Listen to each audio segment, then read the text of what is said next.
Hi, I'm James. And I'm Anthony. And this is Words and Numbers.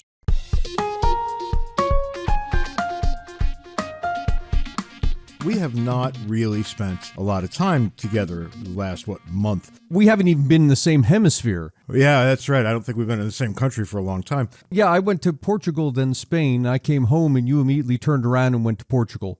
I mean, we could have been there together. We could have been, but the one true band, Marillion, as you all know, they had a weekend, 3 concerts over 3 nights, and I couldn't wait to get there. It was fantastic. Anyway, what's new and exciting in your world this week? Jonathan Lamberson, one of our listeners, sent an article that he wrote about Gainesville, Florida's lack of affordable housing, or I should be more specific, what Gainesville, Florida's local government is doing about the lack of affordable housing. Low-income housing has been torn down over time and replaced with higher-income housing. Rents are rising. And Jonathan talks about Gainesville's focus on what they're calling inclusionary and exclusionary zoning.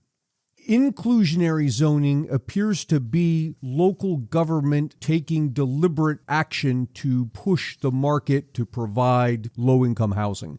They've said they should have 10% of new rental units priced at, quote, affordable rates. The other 90% can be priced at market value.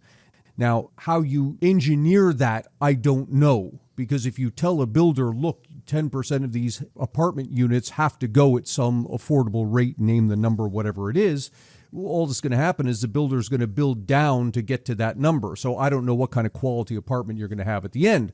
But nonetheless, this is inclusionary zoning. Exclusionary zones appear to be the opposite. It's what happens when you leave the market alone. You get a natural bifurcation of low-income and higher-income housing. I tend to be somewhat skeptical of zoning rules. However, you could imagine that there are probably good zoning rules and bad zoning rules. And good zoning rules I would classify as rules that are intended to protect property rights. So you don't want a business setting up that produces noxious fumes or pig farm right next to a school or something like that. And I can understand zoning laws like that are intended to protect property rights. But then you get other zoning rules that are kind of intended to ensconce the existing owners. So you would say things like there's going to be a minimum lot size. If you're going to build a house, you've got to have whatever it is. Let's pick a number, an acre of land. Well, what you've automatically done there is shut out low-income housing because you can't afford to build an affordable house if you also have to have 1 acre per house. There are laws that are restricting micro houses. Rules like that, zoning rules that would prohibit people from using their own property in whatever way they see fit, I would classify that as a bad rule as opposed to zoning rules that prevent people from using their property in such a way that they impose harm on somebody else. Those would be good zoning rules. Zoning laws have all kinds of weird effects. For example, they separate businesses from housing. You see these things where places are zoned residential or zoned retail. When you separate businesses from housing, you make it more expensive for shopkeepers. If I can't live above my shop, I now not only have to commute a long distance, but my shop is now not protected when I'm not there. Humans living in proximity, this is a complex system. You've got tens of thousands of moving parts. No single objective is apparent. Safety is important, but so too is style and the age of your home and the vibe and the age of the neighborhood and, of course, price. And the ranking of those multiple objectives is different for each person. So I would say, look, how to arrange housing is a problem that's apparently custom built for spontaneous order. And I would say, generally speaking, not in all cases, but generally speaking, any attempt by a local government to dictate what housing should look like is simply going to make things look worse. This is that point in the episode where I say, that's great, but all of that was very boring. I want to make the people absolutely aware of the fact that we do not get together before these shows to figure out what we're going to talk about, because the headline I'm working with today, affordable housing in California now routinely tops $1 million per apartment to build. Oh, my God. That's affordable housing, $1 million. More than half a dozen affordable housing projects in California are costing more than $1 million per apartment to build, a record-breaking sum that makes it harder to house the growing numbers of low-income Californians who need help paying rent. There's a number put to what affordable housing looks like. In California, that is probably exactly right, because what has happened there, the regulatory state has gone, what's that term I'm looking for, out of its mind, batshit crazy. And you have to satisfy so many different masters to build anything that all that gets baked right into the cost. People see this and their knee-jerk reaction is to go to rent control. If we just hold rent down, we'll fix the problem. Assemblyman Tim Grayson, who, shock of all shocks, is a Democrat from California, "That is untenable," said the assemblyman. "That is not a sustainable model. We have got to do something to reduce the cost." What he should be saying is, that's right, let's get all these regulations out of this market and let people decide what they want and what they don't want. But what he really means is that we have to now lean on anybody who says this is costing X dollars, because they have to be brought to heel. And then whatever can't be squeezed out of them, we must tax the rest of our citizens to pay for this affordable housing. If it's affordable, nobody pays for it except the person who lives in it. Mm-hmm. This is about to be yet another cluster in California, and they're looking for affordable housing. They just got the opposite of that. Yeah, and it seems reasonable that you hold the price low. Everyone says, well, then you get affordable housing, but you don't. What you get is a shortage of housing. Because if I've got a building and you're not going to let me charge market rates, then I'm not going to have apartments here. I'm going to convert it into business space and rent it out to someone who isn't rent controlled. California just does not have the right answers. Yeah, but they don't, because they always look to the wrong source for the answer. It's always, what can the government do? Never, what can the government stop doing? Yeah, what can the government not do is a far better question at this point. But they don't even realize how many of their own edicts are baked into the price of housing. California demands that all new housing starts include solar power. It multi-tens of thousands of dollars. That's right. I just had the solar guys come over to the house to tell me what it would cost to get solar on my roof. One said $31,000. The other one said $35,000. If you're talking about affordable housing, I mean, you may have just doubled the price of it with that solar requirement. And where does that price trickle right to? The person who walks in to occupy the space, or taxpayers. It's got to be one or the other. Kind of hard to believe that that wasn't the foolishness of the week. Did you see my rage tweets from Friday? You had airline problems as usual. Imagine that. I'm on American Air internationally. Problems again, not with American Air, but with British Air. My daughter and I were traveling, same flights, different destinations. We got on our phones early in the morning and it said, your boarding pass is not available. Go see somebody at the desk. I was thinking, we got there at 3:30 in the morning and there was already a line that was too long. Oh, wow. And we get to the front of the line and the woman says, you can't come. You don't have tickets. We said, no, that's why we came. See, this thing on our phones says to come and see you because we don't have tickets. And she said, of course, but you don't have tickets. I can't help you. Now, this took a while. For careful listeners, it was kind of like an interaction we had one day at a parking garage where Pam introduced herself 4 or 5 times before she stopped with the glitching. Hi, my name is Pam. Hi, my name is Pam. But anyway, we finally get our tickets and we get to where we're going in terms of getting near the plane that's taking off. And it was one piece of awful travel news after another. On that day, 3 different Harrigans flew American Air, and all 3 missed their flights. From the minute I walked out of the apartment I rented in Porto, Portugal, it took me 27 hours to get home. Oh, my Lord. So it should come as no surprise that when I'm looking at the foolishness of the week, here's the headline: holiday weekend sees massive amount of flight cancellations. Now, I'm going to take a swipe at whoever copy edited this thing because there is not an amount of flight cancellations. There is only a number of flight cancellations. People who know the difference should be doing the copy editing. I digress. I'm going to read you the important paragraph of the story, but we'll leave the link in the show notes. Faced with staffing shortages, and a pilot shortage in particular, many airlines have already canceled thousands of flights for the summer season, including Southwest, which cut nearly 20,000 summer flights. 20,000, according to a report from Dallas Morning News. I'm pretty sure we got caught up in that. Yeah. You know that I'm the victim of an airplane crash. When the truck I don't think that counts as an airplane crash. I don't know. I was in an airplane and something crashed into us, but I digress. He was on the tarmac, parked, that's right. And a truck ran into the plane.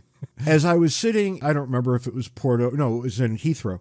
I'm looking out, and there's a bunch of guys pointing at the wing. Oh, no, that's not good. And the woman sitting next to me said, "What do you think's going on?" I said, "I think we are about to be grounded.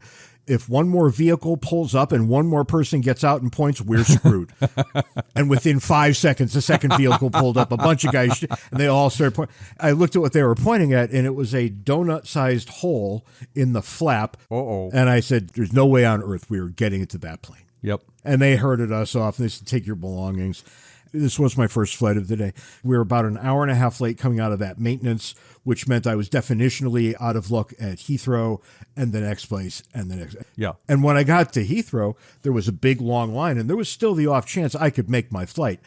And the line wasn't moving. And I saw one person turn around, and I cut the whole line. I feel bad about it, but I lowered my shoulder, and I went in, and people are flying in every direction. And the woman, Oh, my God. And the woman looked at me, and I said, "Need boarding passes." And she gave me 3 of them with no question whatsoever. And I took the one that I needed. I ran to the door that you put it in that opens the thing, and it would not open the thing. It was already too late. Oh, no. So yeah, that's just how it goes. So all 3 flying Harrigans were stranded by American Airlines. Way to go, people. I pick on American Airlines quite a bit because I have every reason to, but this is the first time they have stalled a quorum of the Harrigan family.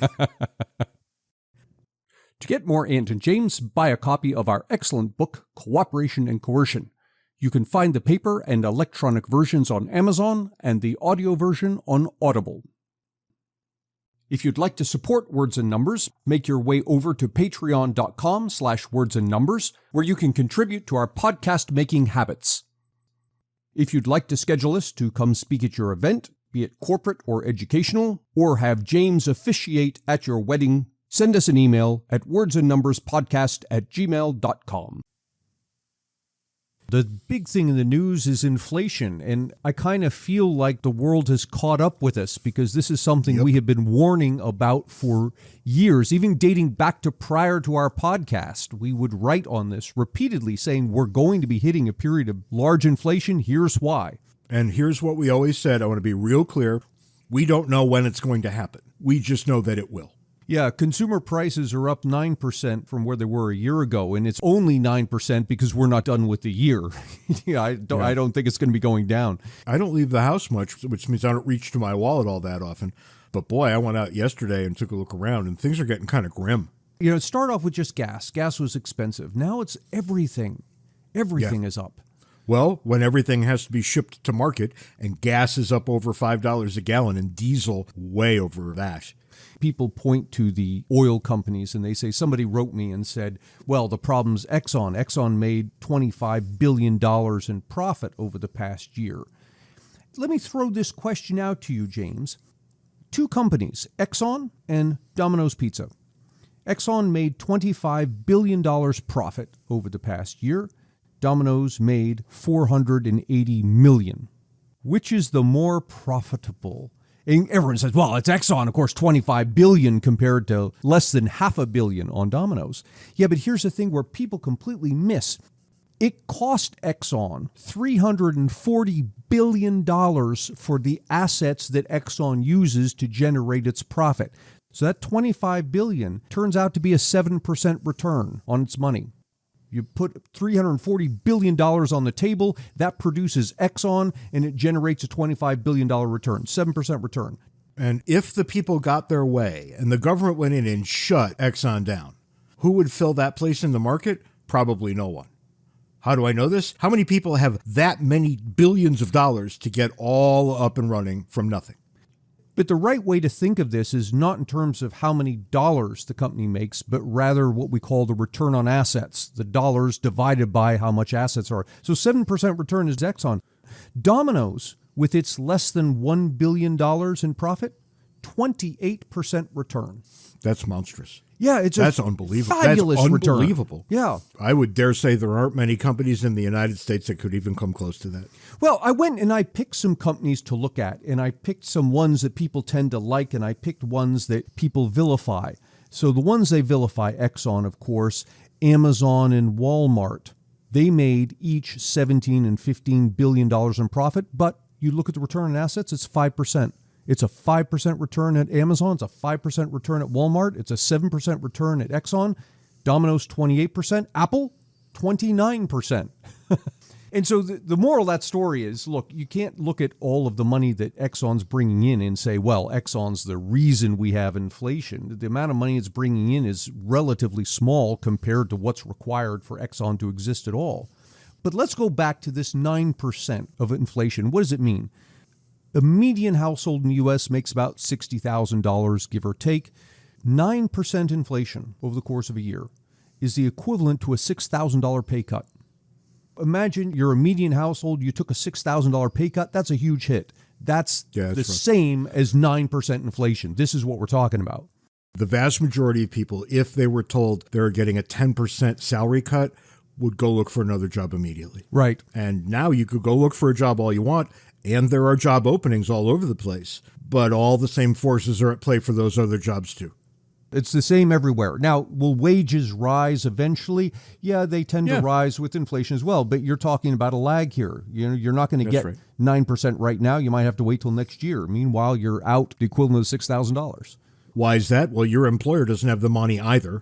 It's interesting you say that because I just got an email from our university president today to all the faculty saying, yes, they're aware of inflation and all of this. They're looking to give raises to the faculty to compensate for the inflation. And I'm thinking, okay, that's great. But what's that going to do? It's going to increase tuition because that money's got to come from somewhere. And so all of a sudden the parents are now paying more. See, and now all these people say, well, we need government to fix this. Government caused this.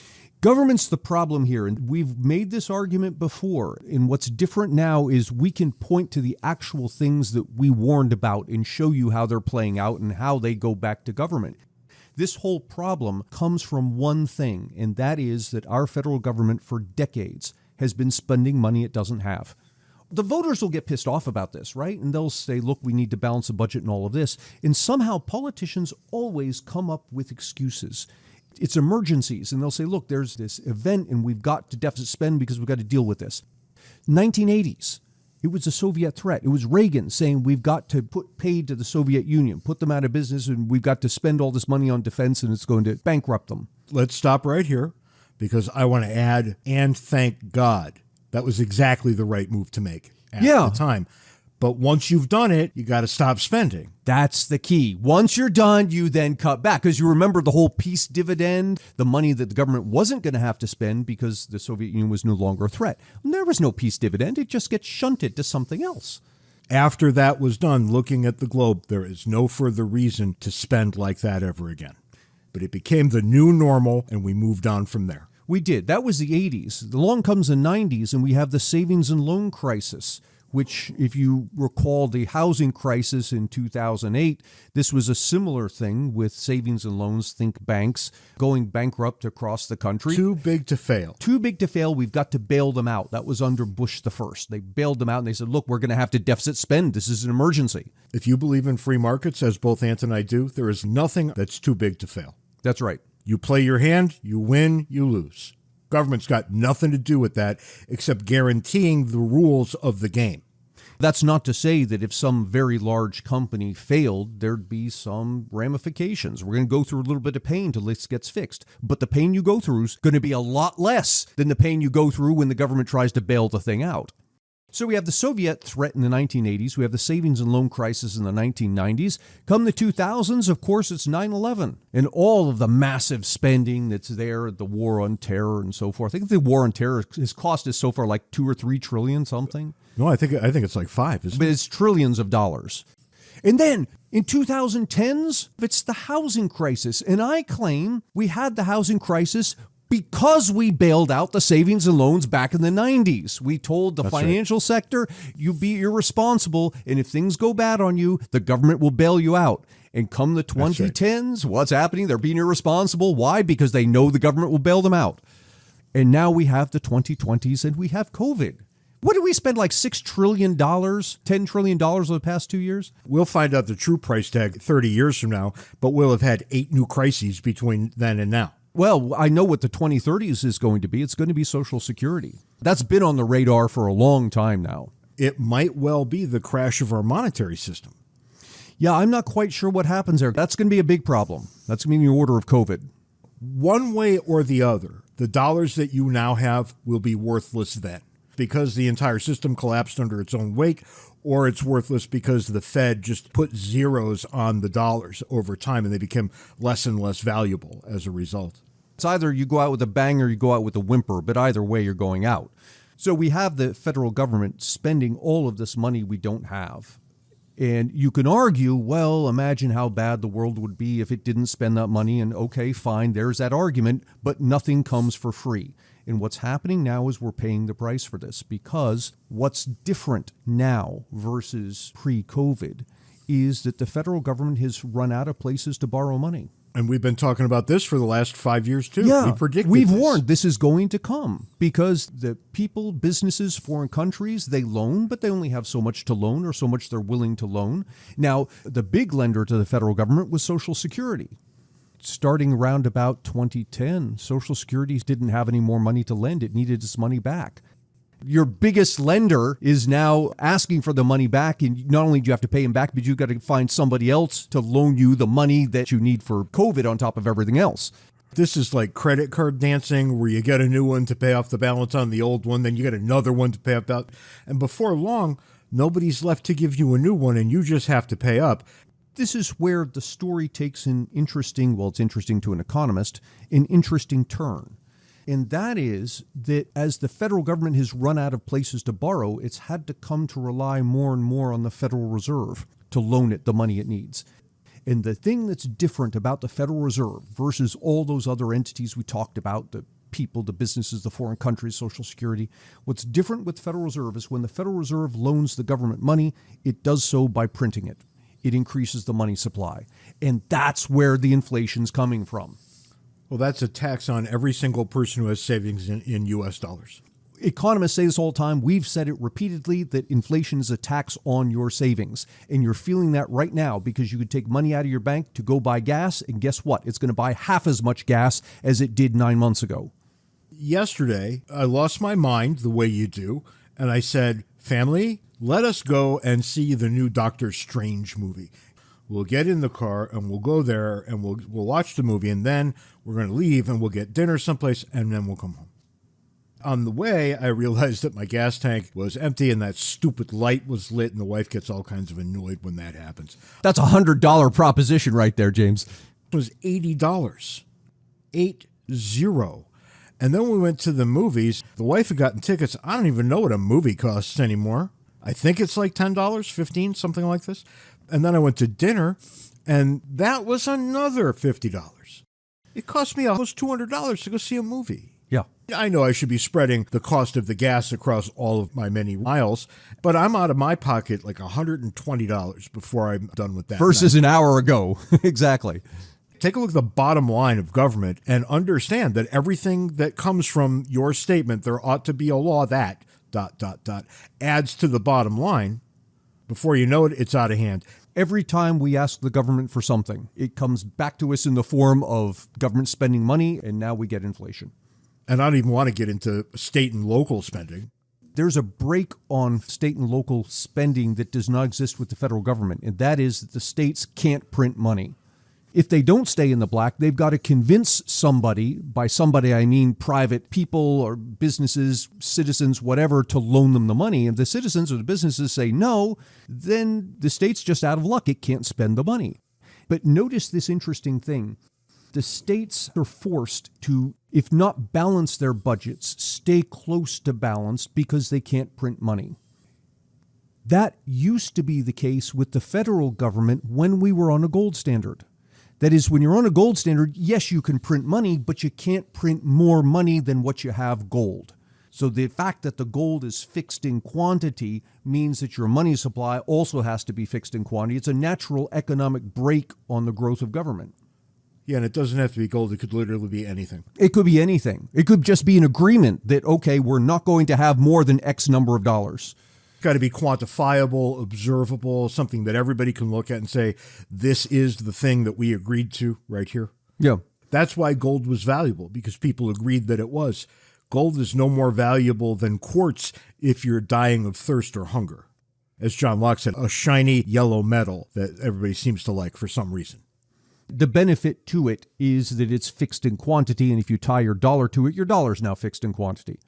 You asked earlier what can be done to fix any of this. The Federal Reserve is now attempting to contract the money supply, or technically what it's doing is slow the growth of the money supply in an attempt to cool down the inflation. But here's the thing. When you contract the money supply like that to control inflation, you also drive interest rates up. And now we're back to the federal government, because the federal government's $30 trillion in debt. As interest rates go up, the federal government's annual interest expense goes up. And here's the number that will blow a lot of people away. At $30 trillion, that's the federal debt, if interest rates rise just 2 percentage points, it will cost the federal government annually as much as the entire Department of Defense. It would be like having a second Department of Defense. That would be the annual expense on the interest from just a 2 percentage point rise. I want to put a finer point on what you just said. You just said this will cost the government a lot more. No. It's going to cost all of us. Right. It's going to cost the taxpayer, because the government actually doesn't have any money. Let me put one more fine spin on things. It's the middle class taxpayer. The middle class taxpayer is the great untapped resource. The middle class together earn twice as much money as the top 1% together, but they tend to be taxed at a far lower rate. I know politicians, they're not going to say this for obvious reasons, but they're looking at the middle class knowing this is a great untapped resource. They're looking at rich people and they're saying, we're going to go after these rich people who don't pay their fair share, blah, blah, blah, blah, blah.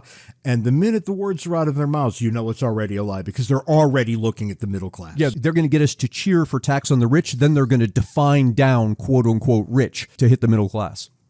But I submit, James, that our founders set out to conduct an experiment in limited government. And I think somewhere around the 1920s, we started a new experiment in unlimited government. The experiment, if you want to call it that, I think they would have been happy to call it that, and in some cases did. The experiment of the United States of America was officially a failure as the progressive era came into being. About 100 years ago. I think we can do a separate episode on that.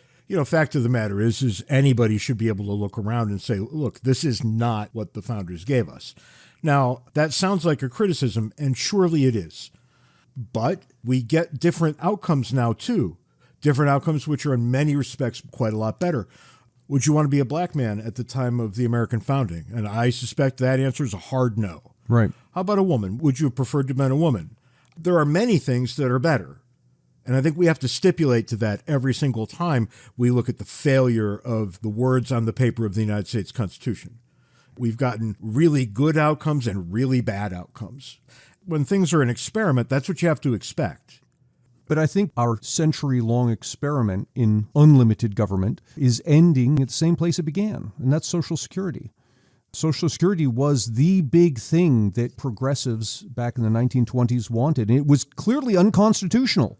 But they pushed and they pushed and they pushed and they pushed. And finally, the Supreme Court said, okay, right, even though the document doesn't authorize the federal government to do this, we're going to read a way that can happen.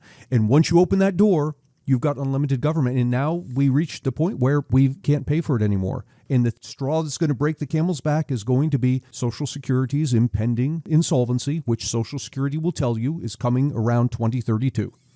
Every great story has a beginning, a middle, and an end. And we're in the end. And I'm very interested to see what comes next. I think what comes next is going to be much better, just like what came after the experiment of limited government was at the time much better. Probably, but consider this. Right now, everybody is hurting given the prices that they're facing. Those prices are going to continue to go right up. Anything that happens between now and the actual end of this story is going to be very painful. People often say they enjoy our episodes because we point to problems, but we also offer solutions. And I want to point to a solution here, and I don't think it's a tenable solution, but I'm going to point it out because I think it's the right solution. And that is voters have to stop asking for free stuff, because politicians are very happy to grant whatever it is that we want and put it on the country's credit card. We have to stop asking for it. The free healthcare, the free tuition, the free housing. Never going to happen. But we have no one to blame here but ourselves. That is correct. but we're going to go down the death spiral, wanting more and more and more of the things that put us there in the first place. I would encourage people to go look at the example Venezuela furnishes. Venezuela was once a very functional society. Yeah. They were firing on all cylinders there. And then the oil industry was nationalized, and you all know the story. But what ends up happening is that they get into this death spiral not more than a few years after Michael Moorer was down there pointing around saying, look, this is exactly the way we should do things. They've got all the right answers. All of a sudden, you can't afford to buy anything in Venezuela, and they're weighing the currency instead of counting it when you go to the store to pay for something. Right. I would encourage you to understand that the place Venezuela ended up is exactly where we're heading. And that's all we've got this week on Words and Numbers. Be sure to join us next week when we try to find something, I don't know, marginally more uplifting than we had today. I think just about anything will do. Yeah, probably, because our handles for Twitter are in the show notes, and if you're wanting a good laugh, you should go find those. And you can also tell them about this other thing that you always talk about. The email. You can send us email, wordsandnumberspodcast@gmail.com. It's cheaper than a gallon of gas. Shut up. Until next week, when we reconvene to do the same god-awful thing, try to be nice to each other, just for a little bit. I know it's getting harder with each passing week, and you're going to end up paying like $30 for a bag of potato chips before it's all said and done. But at least try. Remember, it's not the cashier at the grocery store. It's not her fault that you can't afford potato chips. Just be nice to each other, at least for a bit, and maybe we'll get through this. And I'll catch you next week. See you next week, James.